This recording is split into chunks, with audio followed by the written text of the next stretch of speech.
तो अब आपके लिए कौन सी दवा मुझे कैसे पता चलेगा? मैंने आपकी कोई चेकिंग तो करी नहीं है, मुझे कैसे पता चलेगा कि आपके लिए कौन सी मेडिसिन है?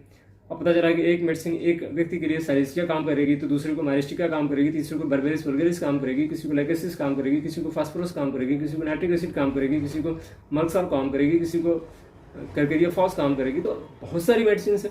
अब किसको कौन कौन सी दवा काम करेगी ये पर्सन टू पर्सन डिफर करता है, अलग अलग हो जाता है। तो अब वैसी कंडीशन में क्या होता है कि जब उसका कॉन्स्टिट्यूशन पता होता है तो आप किसी एक मेडिसिन तक पहुंच पाते हैं। मेरे पास एक सवाल आया था कि फिस्टुला है मुझे पिछले 10 साल से, लेकिन ठीक नहीं हुआ, कैसे ठीक होगा? इसकी आप दवा नहीं बता रहे हैं, खाने के लिए बता दें, और जो मार्ग बन गया है अंदर उसको कैसे ठीक किया जाए। तो इस तरह से कई सारे सवाल मेरे पास आए। तो ये वीडियो बनाने का मेरा मकसद ये है कि इन सारे सवालों का जवाब देना और इसको समझना कि ये ठीक कैसे होता है। ठीक है, तो आइए दोस्तों इसके बारे में डिटेल में बात करते हैं। मेरा नाम है डॉक्टर के पांडे और आपका इस चैनल पे बहुत बहुत स्वागत है। मैं एक लाइफ कोच भी हूँ, साथ में एक ऑथर हूँ और होम्योपैथिक फिजिशियन हूँ। मैं लोगों को ये बताता हूँ कि कैसे आप स्वस्थ रह सकते हैं मेडिसिन के माध्यम से, और उसके अलावा और दूसरे तरीके से कैसे हो सकते हैं।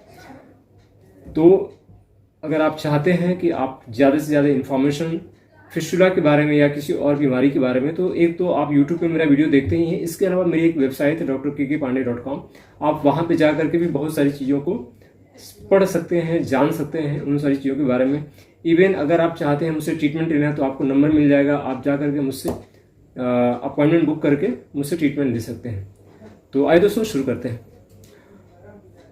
फिस्टुला अगर है किसी को और लंबे समय से है तो कभी कभी लोग कहते हैं कि आप दवा नहीं बताते हैं। दवा फिस्टुला की एक दो नहीं होती है। फिस्टुला के बारे में अगर सिर्फ बात करूं मैं तो 72 मेडिसिन हैं जो कि रिकमेंडेड हैं। इसके अलावा बहुत सारी मेडिसिन हैं जो कि कॉन्स्टिट्यूशनल बेस पे है। मैं हमेशा रिकमेंड करता हूँ कॉन्स्टिट्यूशनल मेडिसिन को, तो कॉन्स्टिट्यूशनल मेडिसिन तो उससे भी ज़्यादा है। तो किसी भी एक मेडिसिन को अगर ये कहा जाए कि ये इस व्यक्ति की बस यही मेडिसिन या यही मेडिसिन है जो कि हर किसी में काम आती है फिस्टुला में, तो ये सही नहीं है, क्योंकि ये पर्सन टू पर्सन अलग हो जाती है। मैं खुद ट्रीटमेंट करता हूँ और मैंने देखा हुआ है कि ऐसी ऐसी मेडिसिन से जिसके बारे में बहुत कम लोग जिक्र करते हैं कभी भी किसी वीडियो में, और उन सारी मेडिसिन से मैं अपने पेशेंट को ट्रीट करता हूँ और वो ठीक भी होते हैं। रीज़न क्या होता है कि वो उनकी कॉन्स्टिट्यूशनल मेडिसिन होती है। ठीक है, तो ये समझना बहुत ज़रूरी होता है कि कोई भी एक दवा फिक्स नहीं होती है होम्योपैथी में। एलोपैथिक में तो यही होता है कि एलोपैथिक में कोई एक दवा होती है जो कि किसी एक बीमारी के लिए होती है, दूसरी दवा होती है वो किसी दूसरी बीमारी के लिए होती है। तो उसमें इस तरह का होता है। तो वो वाली जब थिंकिंग लेकर के हम होम्योपैथिक में आते हैं तो वो चीज़ें फिर फायदा नहीं करती हैं, फिर वो चीज़ें यहाँ पे अप्लाई नहीं हो पाती हैं। इसको ऐसे समझ लीजिए। तो वैसी कंडीशन में क्या करना चाहिए कि कभी भी कोई एक मेडिसिन के बारे में, क्योंकि एक वीडियो में कोई कितने मेडिसिन के बारे में बता सकता है? 2 मेडिसिन, 3 मेडिसिन, 5 मेडिसिन, अधिक से अधिक, और हर मेडिसिन के बारे में एक एक सिम्टम को बता पाना भी मुश्किल होता है। तो अगर कोई मेडिसिन के बारे में अगर बताया गया है तो आपने क्या करना चाहिए कि जो उस मेडिसिन के मेन सिम्टम्स हैं आपको जा करके आप YouTube पे सर्च करेंगे तो भी आपको मेडिसिन मिल जाएगी। आप उनको जा करके उन सारे सिम्टम्स को समझना होता है कि वो सिम्टम्स क्या मेरे अंदर एप्लीकेबल हैं या मेरे अंदर वो पाए जाते हैं। अगर पाए जाते हैं तो फिर आप उसको यूज़ कर सकते हो आप, लेकिन किसी डॉक्टर के सानिध्य में रहकर। मैं हमेशा बोलता हूँ कि फिस्टुला, फिशर, पाइल्स या और भी जो टिपिकल बीमारियां होती हैं, इसके लिए कभी भी खुद से ट्रीटमेंट नहीं लेना चाहिए। इन्फॉर्मेशन अलग चीज़ है। यहाँ पे जो मैं जानकारी दे रहा हूँ ये इन्फॉर्मेशन के तौर पे है, लेकिन अगर ट्रीटमेंट लेना है तो डेफिनेटली मैं कहूँगा कि आप किसी डॉक्टर के साथ में लग के ट्रीटमेंट लीजिए, क्योंकि जानकारी होना एक अलग चीज़ है। अगर आप सक्षम हैं, आपको पता है कि नहीं, हाँ आपको आगे क्या क्या करना होता है, कैसे कैसे करना होता है, क्योंकि होम्योपैथी के बहुत सारे नियम होते हैं। होम्योपैथिक में जिनको पोस्टोलॉजी के बारे में जानकारी है या इनका ऑर्गेनल ऑफ मेडिसिन होता है होम्योपैथी का, मतलब एक सिस्टम होता है, सिस्टमेटिक वे में ये काम करती है मेडिसिन। तो आपको अगर पता है कि कैसे सिम्टम चेंज होते हैं तो कौन सी दवा दी जाती है, कोई एक मेडिसिन चल रही है तो उसकी एंटीडोट कौन सी है, उसकी इनिमिकल कौन सी है, उसके साथ में क्या देना है क्या नहीं देना है, कौन सी मेडिसिन उस दवा का असर को खत्म कर देगी, कौन सी दवा उसके असर को और इम्प्रूव कर देगी, कॉम्प्लीमेंट्री कौन सी है, तो सिम्टम चेंज हुए तो कौन कौन सी मेडिसिन को आगे चेंज करना है। तो ये सारी जानकारी अगर आपको है तो आप ले सकते हैं दवा, लेकिन रिस्क आपका होगा। अदरवाइज सबसे अच्छा तरीका होता है किसी भी काबिल होम्योपैथिक डॉक्टर के साथ में आप ट्रीटमेंट लीजिए, तो आपकी जो भी बीमारी है, आप जिस भी चीज़ के लिए ले रहे हैं उसको आप धीरे धीरे करके ठीक कर पाएंगे। तो इसलिए हर दवा के बारे में जब कोई ऐसे पूछता है कि आप दवा नहीं बता पा रहे हैं या दवा आप नहीं बता रहे हैं, तो उसका कारण ये होता है कि वो कोई एक दवा नहीं पता। अब आपके लिए कौन सी दवा मुझे कैसे पता चलेगा? मैंने आपकी कोई चेकिंग तो करी नहीं है, मुझे कैसे पता चलेगा कि आपके लिए कौन सी मेडिसिन है?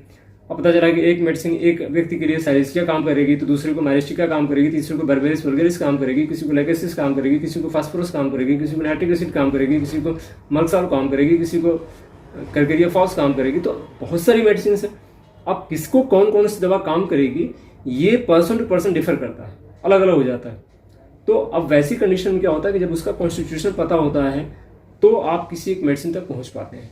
तो इसलिए कभी भी अगर कोई ऐसा सोचता है कि दवा का नाम नहीं बता रहे हैं, बहुत सारी दवा का नाम बताया हुआ मैंने भी और बहुत सारे डॉक्टर्स ने और भी बताया होगा, अब वो आपके लिए एप्लीकेबल है कि नहीं है ये आपको देखना पड़ेगा। या फिर आप किसी डॉक्टर से ट्रीटमेंट लेते हैं तो डॉक्टर आपकी दवा को फाइंड आउट कर ही लेंगे। दूसरी चीज़ है कि खाने के लिए बता दें, तो खाने के लिए मैंने अलग से वीडियो बना रखा हुआ है, तो आप जा करके उस वीडियो को देखेंगे तो उसमें फिशुला में क्या खाया जाता है, ठीक है, सारी कच्ची चीज़ें, सलाद, फल, ये सब ज़्यादा से ज़्यादा खाना होता है। इसकी अलग से वीडियो है, आप मेरी फिशुला का प्लेलिस्ट है उसमें जाएंगे तो आपको वीडियो मिल जाएगी। अगला क्वेश्चन था कि जो मार्ग बन गया है उसको कैसे ठीक किया जाए। मार्ग बन गया मतलब एक जो कैनाल बन गई है उसको कैसे ठीक किया जाए। देखिए पहले तो इसको समझना जरूरी होता है। कभी कभी लोग पूछते हैं कि सर कितना समय लगेगा। यह एक ऐसी ओपनिंग होती है, एक ऐसी कैनाल होती है जिसमें कि गंदगी से कुछ जुड़ा होता है। इसके अंदर जो कैनाल बना होता है वह ठीक होता है जब आप प्रॉपर खान पान रखते हैं, अपना खान पान बिल्कुल परफेक्ट रखते हैं। मतलब ये कि ऐसा खान पान रखते हैं जो कि जो भी आप खा रहे हैं बिल्कुल आसानी से पच जा रहा है, पेट बिल्कुल साफ हो रहा है, गैस नहीं बन रही है, तो जो कैनाल है वो तेजी से इंप्रूव होती है, मतलब सूखती चली जाती है, बंद होती चली जाती है। लेकिन उसके साथ में आपको कॉन्स्टिट्यूशनल मेडिसिन की जरूरत पड़ती है। जो कॉन्स्टिट्यूशनल मेडिसिन है वो आपके कॉन्स्टिट्यूशन को ठीक करती है, तो धीरे धीरे करके वो ओपनिंग बंद होती चली जाती है और वो अंदर से बाहर की तरफ बंद होती है। जैसे जैसे बंद होती जाती है जो भी पस आ रहा होता है उसकी मात्रा कम होती चली जाती है, पेन होता है वो धीरे धीरे कम होता चला जाता है और धीरे धीरे करके इंप्रूवमेंट आपको दिखना शुरू हो जाता है। तो ऐसी कंडीशन में अगर आप चाहते हैं कि ये चीज़ें जल्दी से ठीक हो तो आप ट्रीटमेंट भी ले सकते हैं। किसी भी डॉक्टर के साथ में आप ट्रीटमेंट लेंगे तो आपकी जो कैनाल बनी हुई है वो धीरे धीरे करके ठीक हो जाएगी। तो दोस्तों ये छोटी सी जानकारी रही आज कुछ एक सवालों के बारे में, उसको लेकर के ये जानकारी मैंने शेयर की आप लोगों से। उम्मीद करता हूँ कि आप लोगों को ये जानकारी अच्छी लगी होगी। जानकारी अच्छी लगी तो इसको लाइक करिए, शेयर करिए अपने दोस्तों में जिनको इस तरह की समस्या है। और अगर आप चाहते हैं कि और किसी टॉपिक पे वीडियो लेकर के आऊँ तो आप मुझे कमेंट करके जरूर बताइएगा, उस टॉपिक में वीडियो बनाने की कोशिश करूंगा। फिर मिलता हूँ आपसे एक और इन्फॉर्मेटिव वीडियो में, तब तक अपना ख्याल रखिएगा। जय हिंद, जय भारत दोस्तों।